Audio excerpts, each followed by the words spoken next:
The next topic under physical pharmacy is isotonic solution. What is isotonic solution? Isotonic solution is a solution for which a living cell does not gain or lose water. A solution with similar osmotic pressure as that of fluids or body fluids. Similar concentration as 0.9% weight over volume of sodium chloride solution. The main keyword to remind us the word similar osmotic pressure to remain isotonic solution in our brain. The next, under isotonic solution,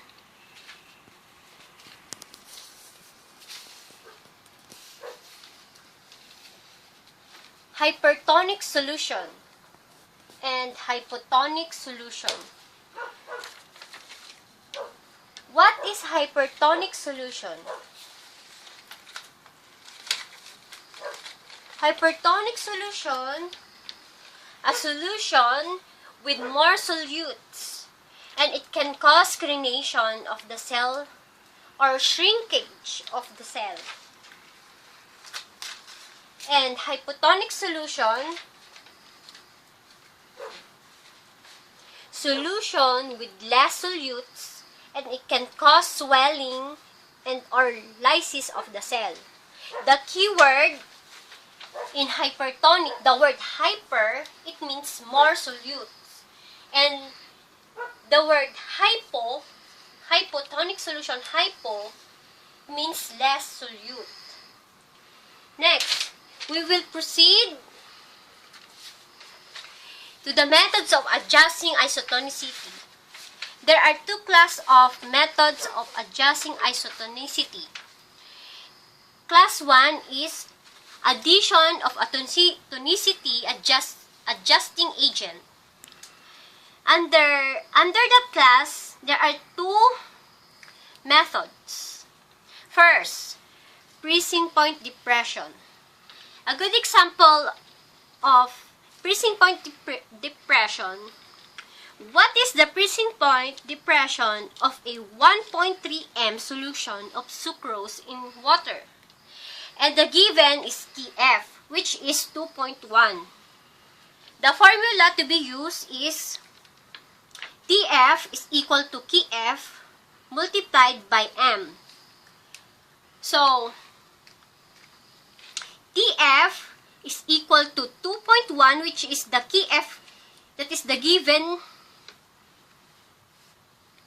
and multiplied by m, which is the 1.3 m solution of sucrose in water. The answer is 3.73 degrees Celsius. Next, as sodium chloride equivalents.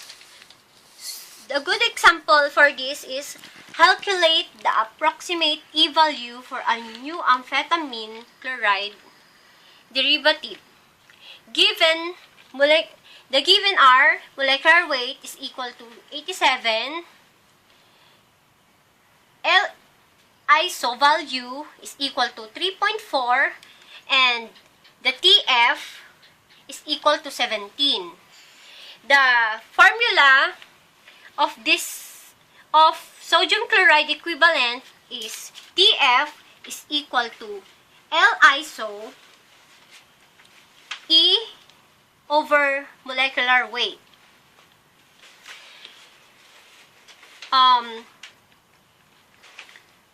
E-value is equal to 17, which is the Tf, and 3.4, which is the L-iso value, and 187, which is the molecular weight. The answer is 0.31.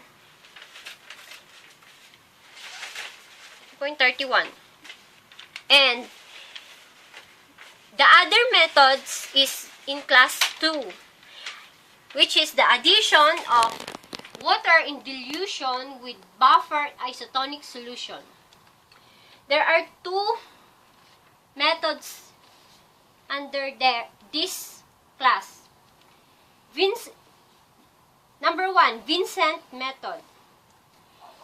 An example of this is using the USB method for adjusting isotonicity. Compute for the required volume to make 0.5 gram of atropine sulfate. E-value is given, which is 0.13 isotonic. The formula to be used in this method is volume is equal to weight times E-value times a constant of 111.1. V is equal to, volume is equal to 0.5 grams times the E-value, which is 0.13, times the constant, which is 111.1. The answer is 7.21 ml, because we are looking for the volume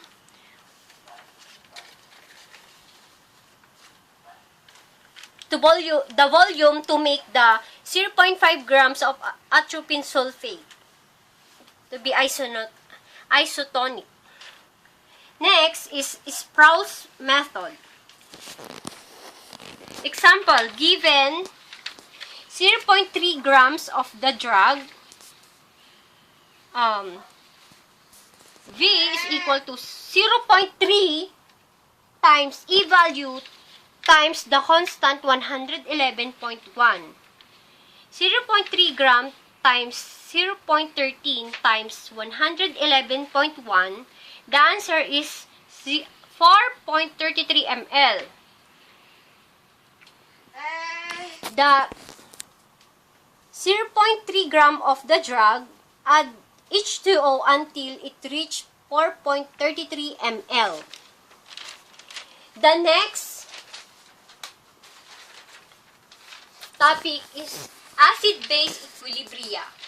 This is the theories on acid and bases. First, Arrhenius-Curie classical theory.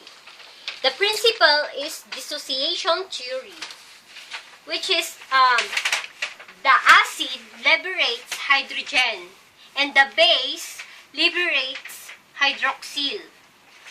A good example for this is this one. Water plus sodium chloride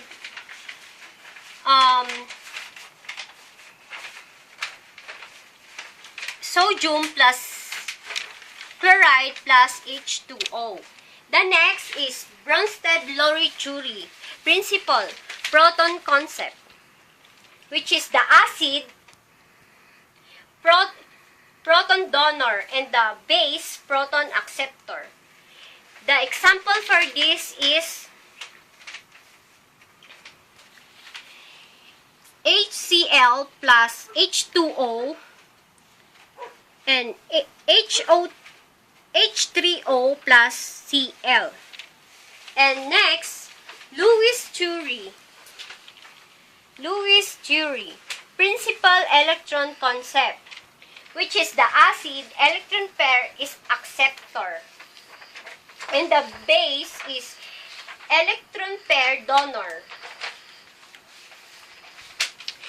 We will proceed to the next topic, which is pH.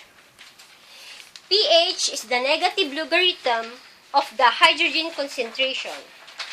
pH calculation. pH calculation.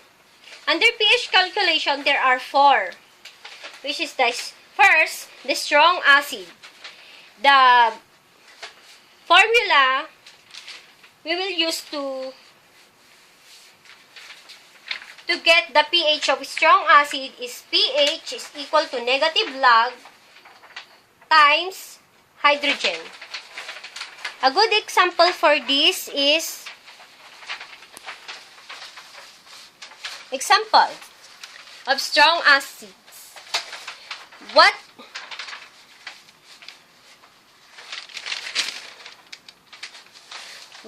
is the pH of a solution containing acetic acid 0.3 m and sodium acetate 0.05 m?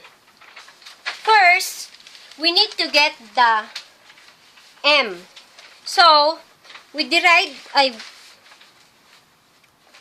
this 1.75 times 10 raised to negative 5, which is the sodium acetate m, and times 0.3, which is the 0.3 m, and 5 times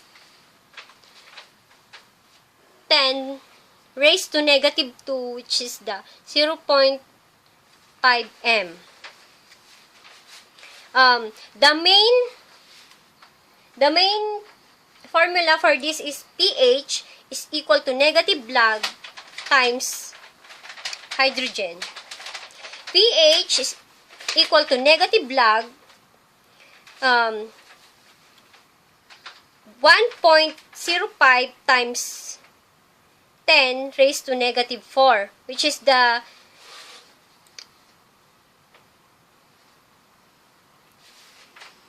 answer in getting the M. And pH is equal to 3.98. That is the answer in strong acid. And next, strong bases. The formula is POH is equal to negative log hydroxyl, and pH is equal to pKW minus POH. This what the example for this is, what is the pH of a 0.0033 m solution of a cocaine base which has a basicity constant of 2.6 times 10 raised to negative 6. First, we will get the M, total M. Hydroxyl is equal to 2.6 times 10 raised to negative 6 multiplied by 3.3 times 10 raised to negative 3. OH negative is equal to 9.26 times 10 raised to negative 5. That is the total M we use in the another step. The main formula for this is POH is equal to negative log, then 9.26 times 10 raised to negative 5. The answer for this POH is equal to 4.03. Then, pH is equal to pKW minus POH. pKW is a constant, which is 14. Then, minus the POH, 4.03. The answer is pH is equal to 9.97. Next, buffers. What is buffers? Buffers are solutions that have a property of resisting changes in pH when acid or bases are added to them. The keyword to remind is property of resisting changes in pH and acid or bases.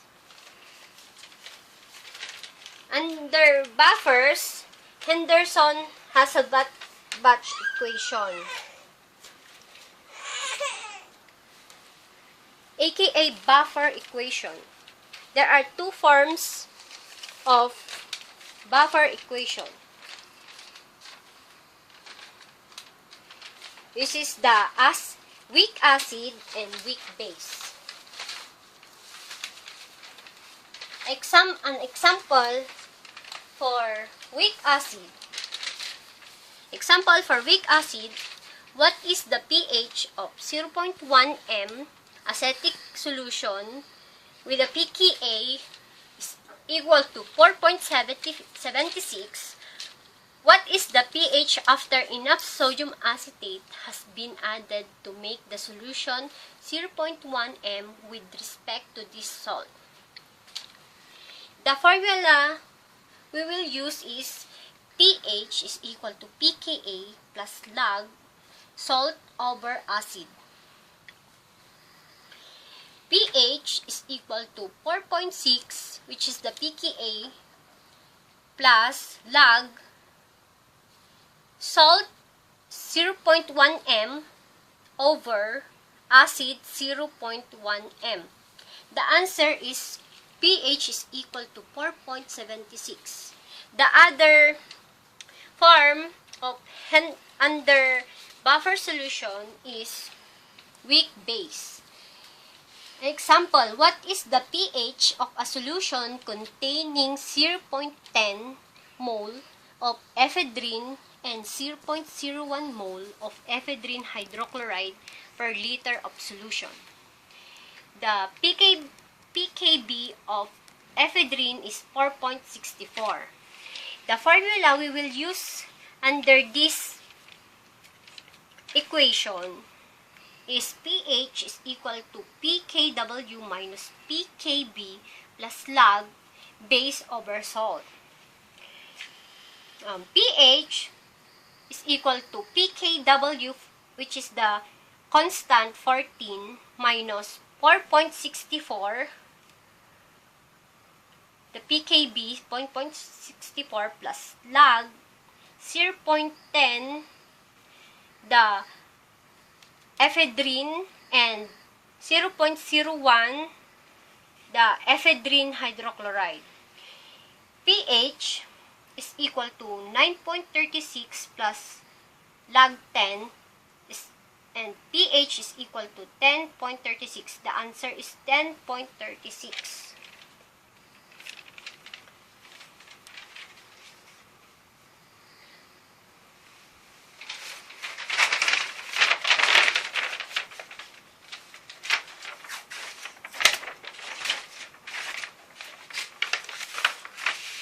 Next is